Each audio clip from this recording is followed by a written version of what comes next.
Good morning. We're getting ready to go into the second half of chapter 6 in the book of Mark, and we're going to look at two parables that are extremely well known. Actually, not parables, two events that are extremely well known. And there's one particular verse in this that's kind of odd, and I hope we can spend some time looking at it and trying to figure out what Jesus meant by it. So anyway, let's just get started. We're picking up in Mark chapter 6, starting in verse 30. It says, "The apostles gathered around Jesus and reported to him all that they had done and taught." Now remember that Jesus had sent them out on the limited commission, and he had given them tasks, and we talked about that last week. And then there was a couple of events that occurred in Mark's reporting, and then they've come back now, and they're ready to tell Jesus everything that they did. And apparently they're exhausted, which would make sense because he sent them out on a difficult mission, said don't take any money, don't take a bag, don't take a staff, don't take changes of clothes. He said go into a town, find somebody to stay with, stay there, teach them. If they won't listen to you, if no one will have anything to do with you, wipe the dust off your feet and head off to the next town. This is important, this is urgent, we've got to go now. And so that's where they are, that's what they're doing. And they've come back and they're telling Jesus all about it. And can you imagine the excitement? Can you just feel it? They're like, well, in this particular town, man, nobody paid any attention to us, and we did wipe the dust off our feet. And we went on to the next town, and man, this family took us in and they took care of us, and we were there 3 or 4 days, and they listened to everything we had to say, and there was a evil spirit that had to be cast out. You can just hear the tone in their voice. And they're tired though. It's worked hard. It says, so I wanted to tell all that they had done and taught. Then because so many people were coming and going that they did not even have a chance to eat. So he said to them, talking to Jesus to the apostles, "Come with me by yourselves to a quiet place and get some rest." I want to stop just a minute and make a side point about this. Listen to what he says. He says, "Come with me." It's our time with Jesus where we get our rest. You know, we're all busy during the week. We're working right now with everybody being at home, working from home. Life is a little bit different for folks.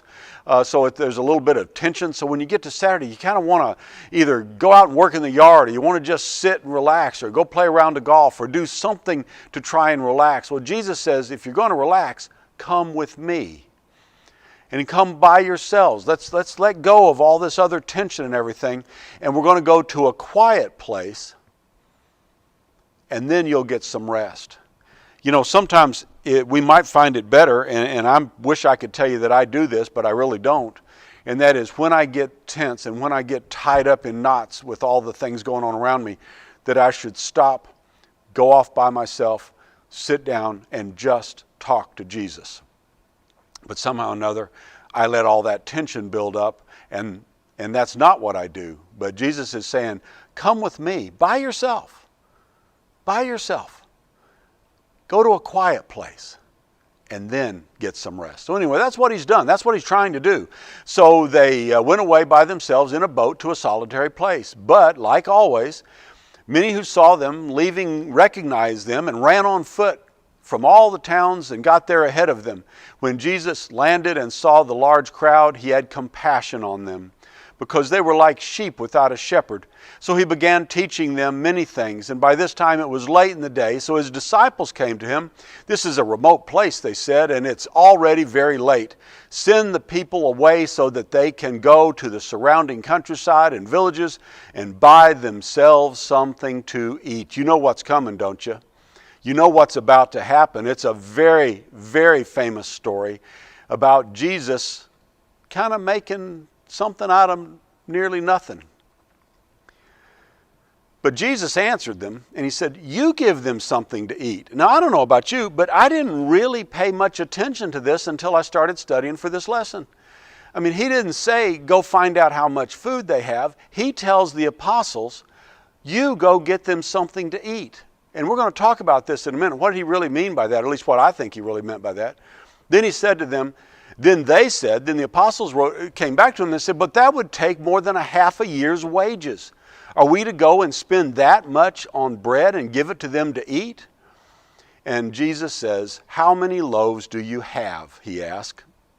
"Go and see." He says, "All right, before we continue this conversation, go find out what we have to work with. Go get it."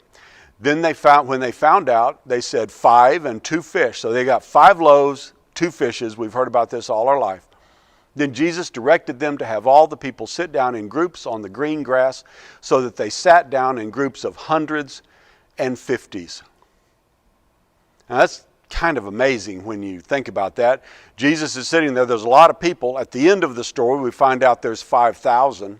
5,000 people, and maybe more than that, because that's probably only counting men. So women and children would make it more. They could have 7,000, 8,000, 10,000 people there, and he has 5 pieces of bread and 2 fish. And when he talks about 5 loaves, he's not talking about a big loaf. This is a little kid that has this. This is his lunch pail. So when they talk about loaves, they're talking about small loaves of bread, whatever that might look like. Not much, enough for one person. So I want to go back in time a little bit with you. If the apostles were thinking, and I think Jesus is going to point this out to them in a minute, if they were thinking there was another time in the Old Testament where this same thing happened. What I'm going to look at here are some selected verses out of the book of Numbers where Moses has been badgered by the people. They're whining for some meat. They're tired of manna. They want some meat. They say, we'd have been better off to stay back in Egypt. And look at what Moses says. He says, where can I get meat for all these people? They keep wailing at me. Wailing is Moses' language for whining. They keep wailing at me. Give us meat to eat. But Moses said, this is skipping a few verses. Moses said, here I am among 600,000 men on foot, and you say, I, God speaking, will give them meat to eat. See, in that intervening stuff that I left out there, God had said, I'm going to give them some meat. I'm going to give them so much meat, they'll eat meat for a month, and they're going to choke on it, is basically what he said.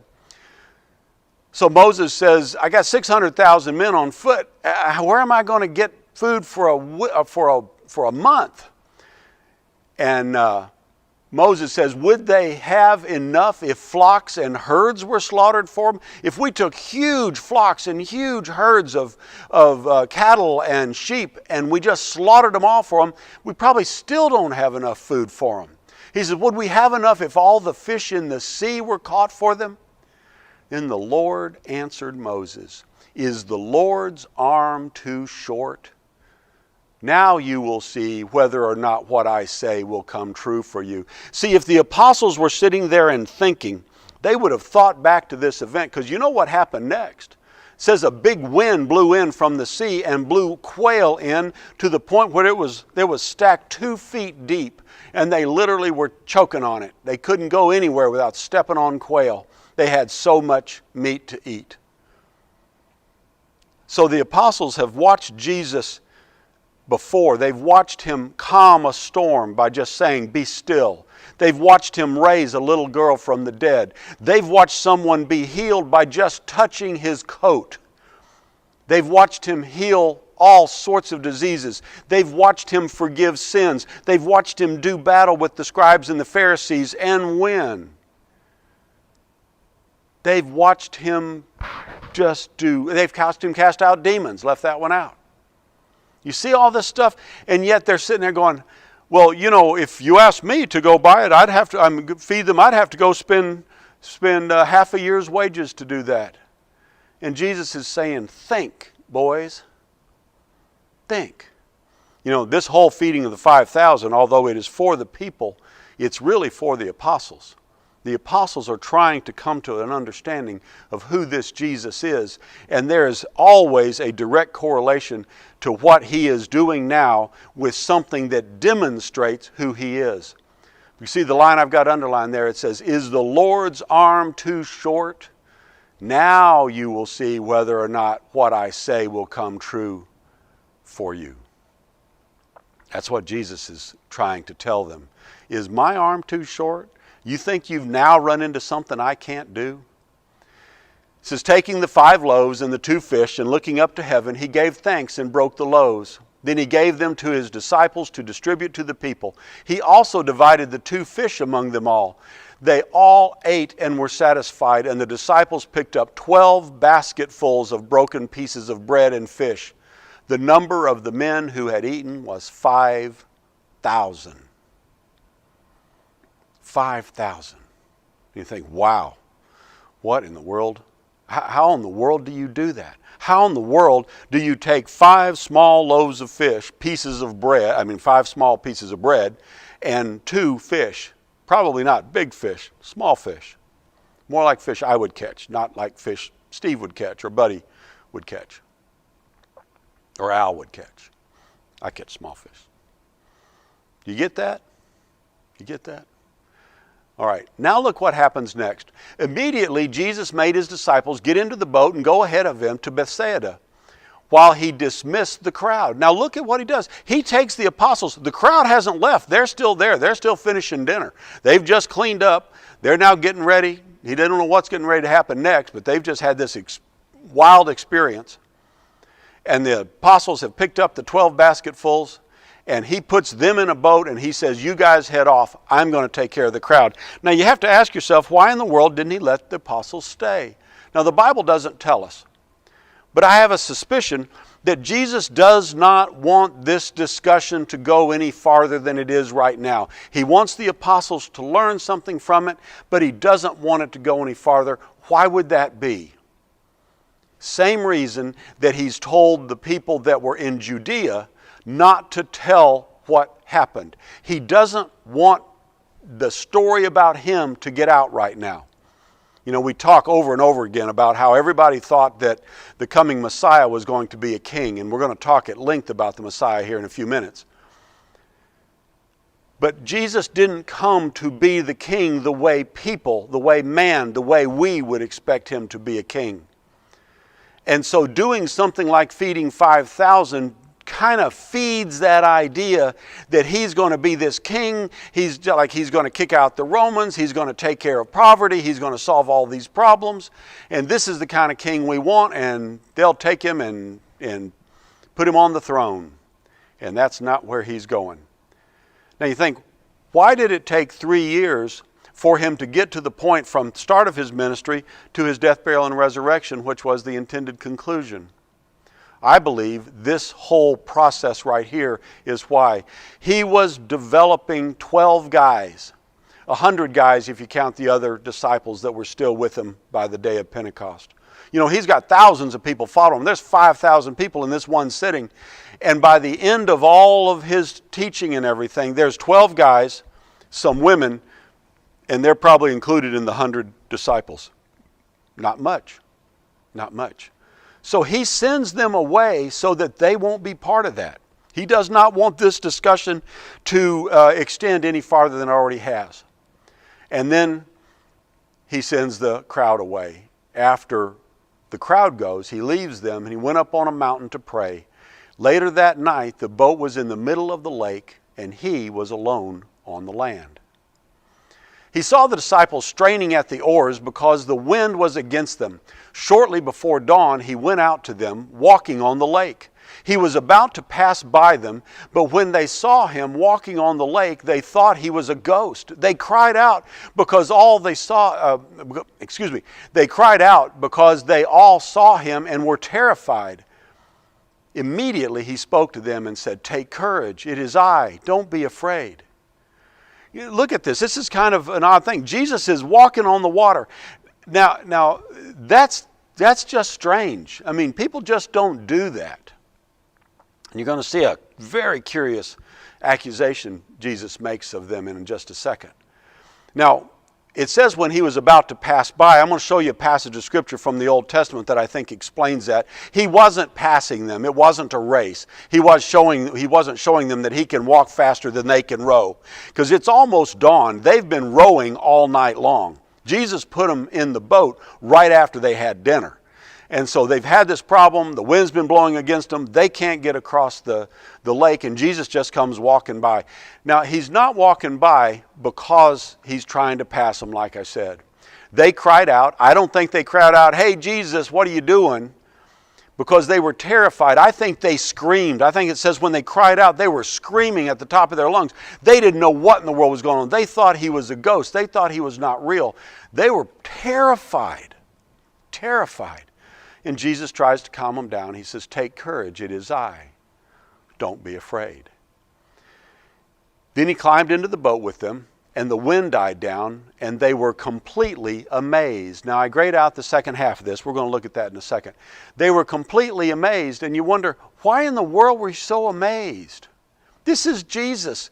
What's so different about walking on the water, feeding the 5,000, raising someone from the dead, casting out demons, battling with the scribes and the Pharisees, healing people of sickness?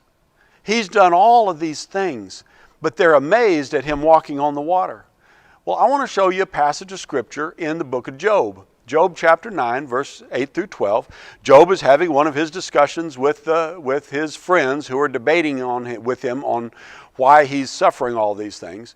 And Job makes another part of his defense. He says he talking about God, alone stretches out the heavens and treads on the waves of the sea. Now you say to yourself, well, that's probably just hyperbole, or that's probably just poetic language or something like that. But then it follows, it says, he is the maker of the Bear and Orion and the Pleiades and the constellations of the south.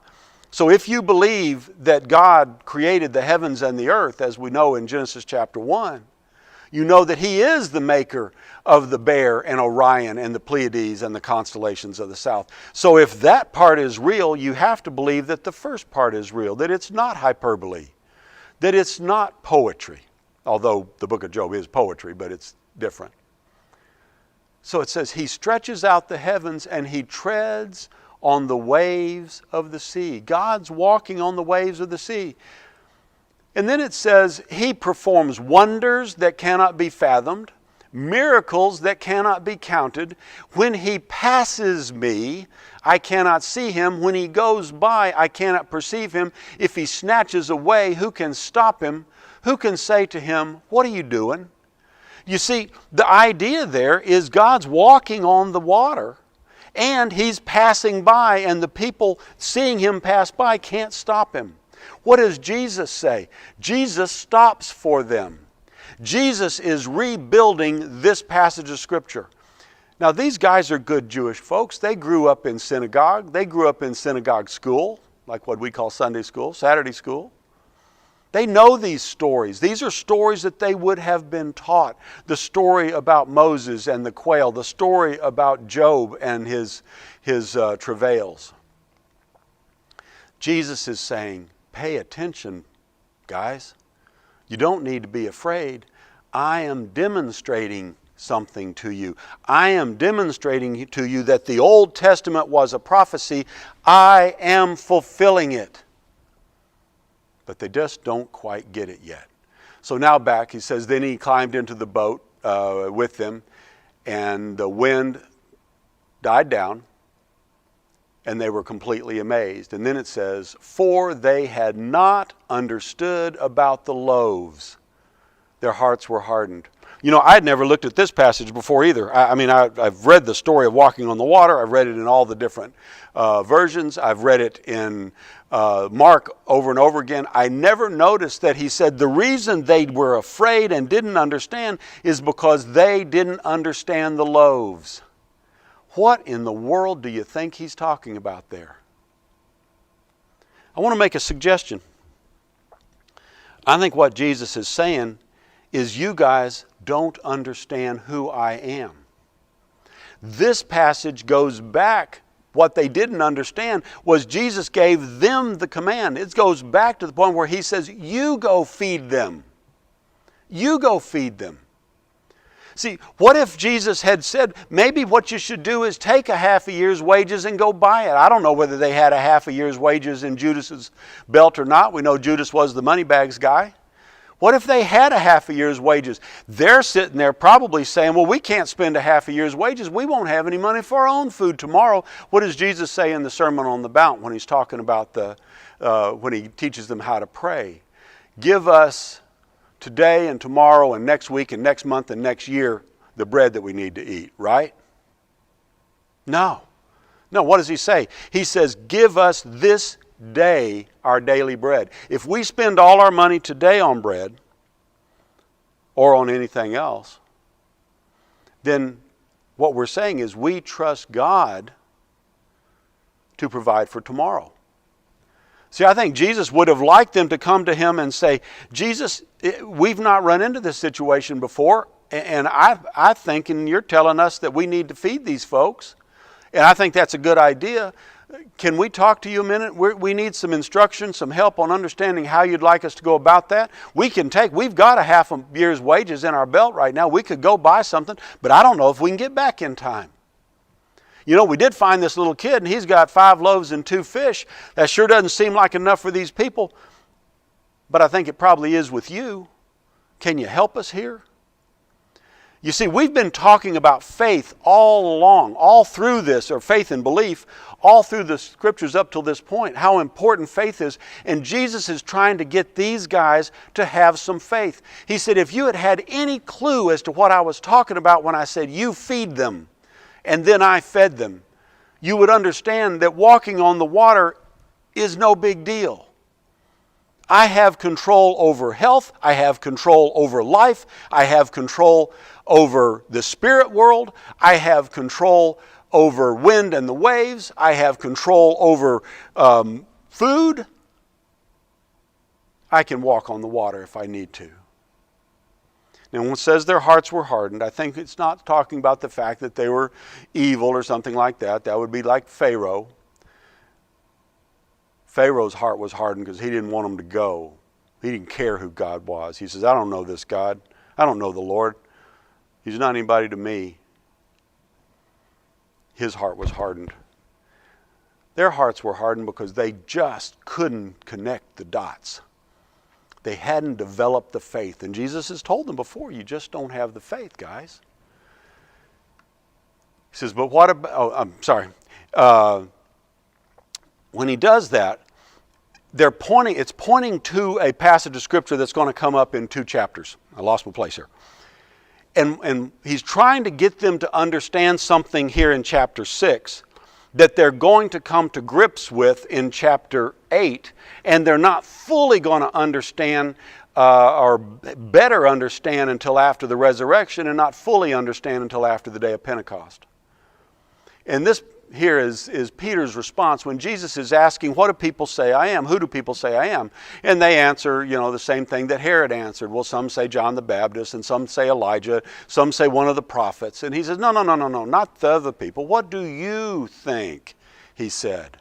Who do you say I am? And Peter answered, you are the Messiah. The Messiah. See, this is where it becomes important, because they're starting to understand now. They're on a path to understanding that he is the Messiah. Now, in the mind of the people, the Messiah meant something about this ruler, this king, like we talked about a second or two ago. But the Messiah is something totally different. The Messiah is not just a human that happens to be a great and powerful king along the line of King David.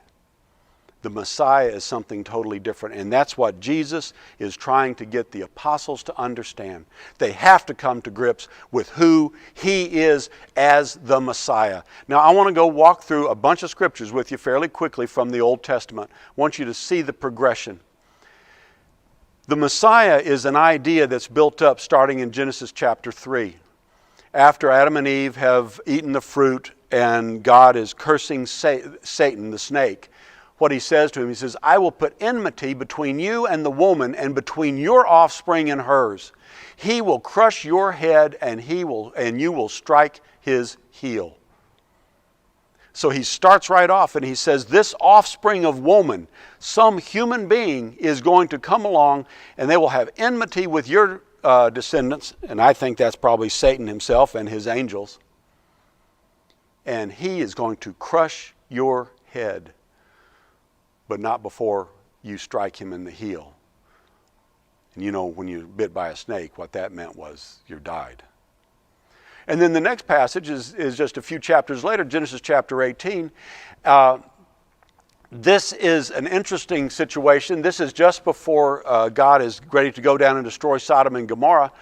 And Abraham has been meeting with the 3 angels unaware. One of those 3 we believe is God. Possibly Jesus. Some people call it a theophany or a Christophany. 2 of the angels have gone on. And then this is a little glimpse inside a conversation in God's head.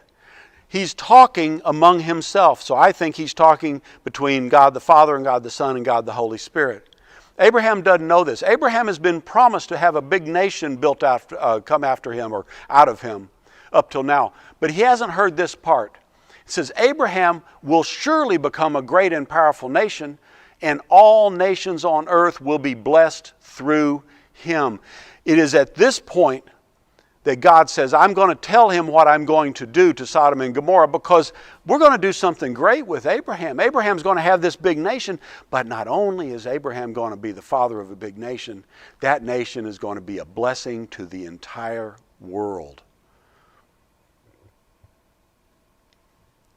Later in the book of Genesis, in chapter 49, Jacob is blessing his children. He gets to Judah, and he says, the scepter will not depart from Judah, nor the ruler's staff from between his feet, until he to whom it belongs shall come, and the obedience of the nations shall be his. He's saying Judah is going to be, just before then he refers to Judah as a lion's cub. The Lion of Judah. Remember that phrase? That's Jesus.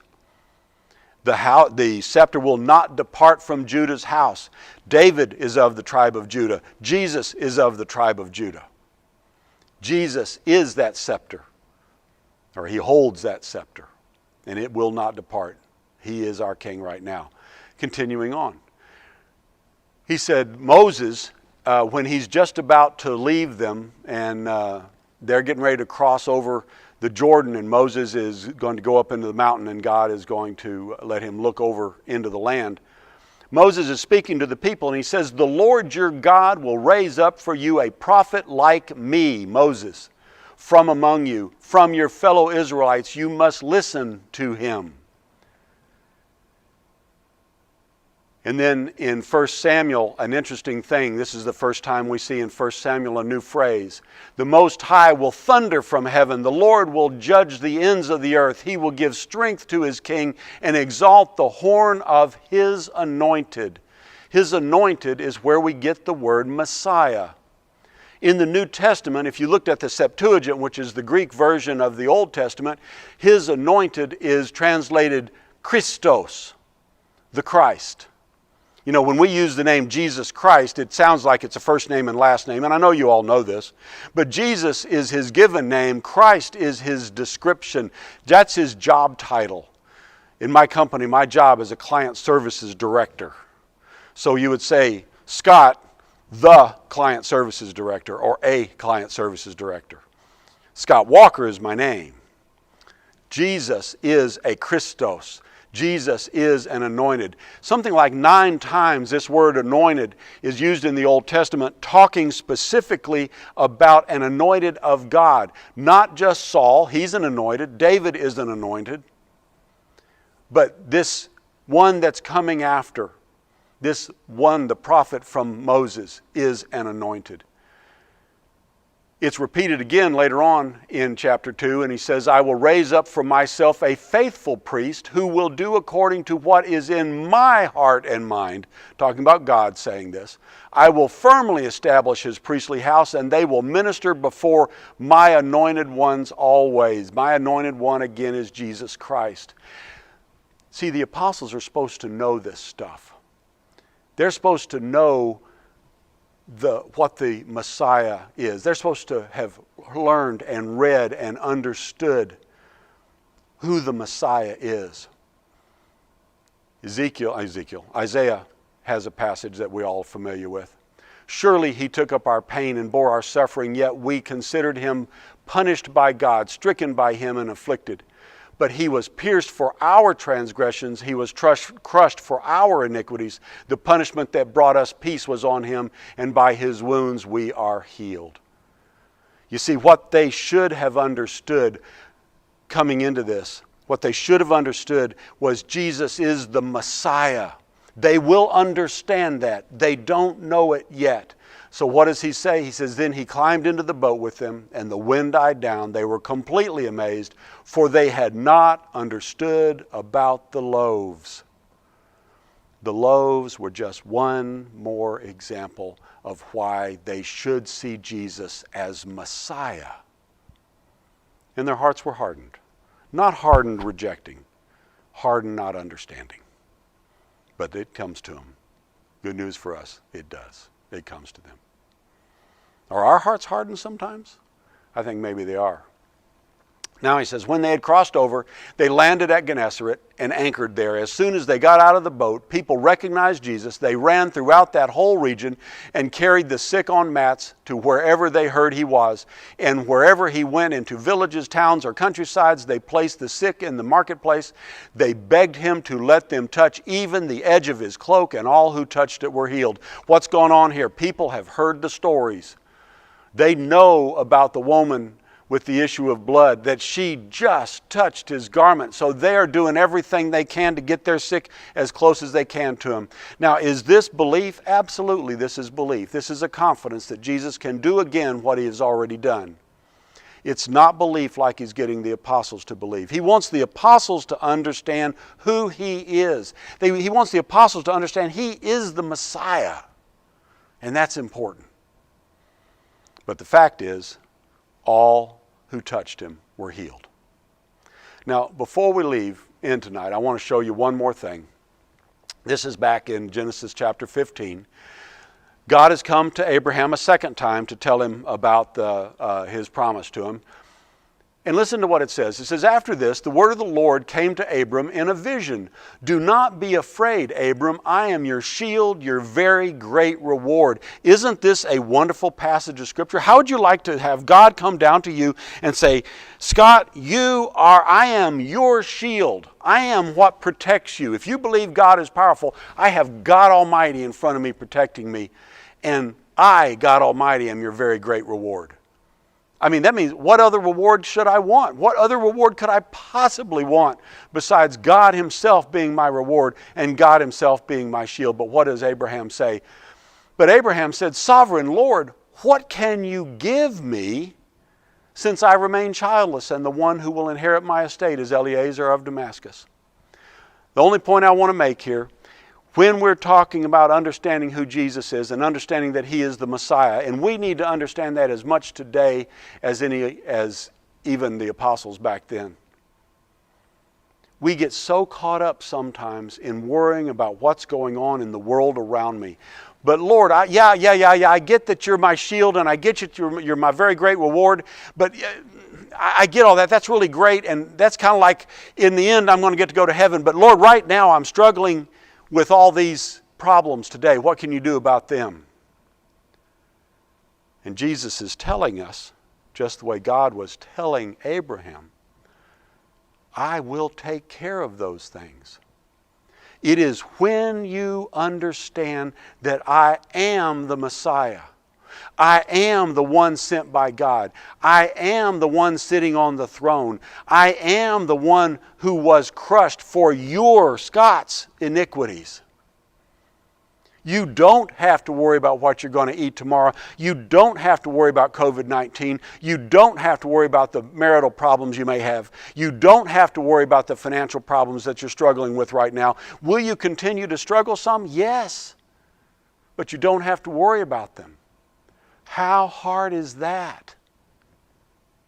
It's actually really hard. But Jesus is saying, trust me. Trust me.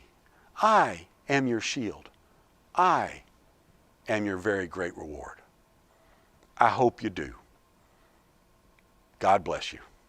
Talk to you again next week.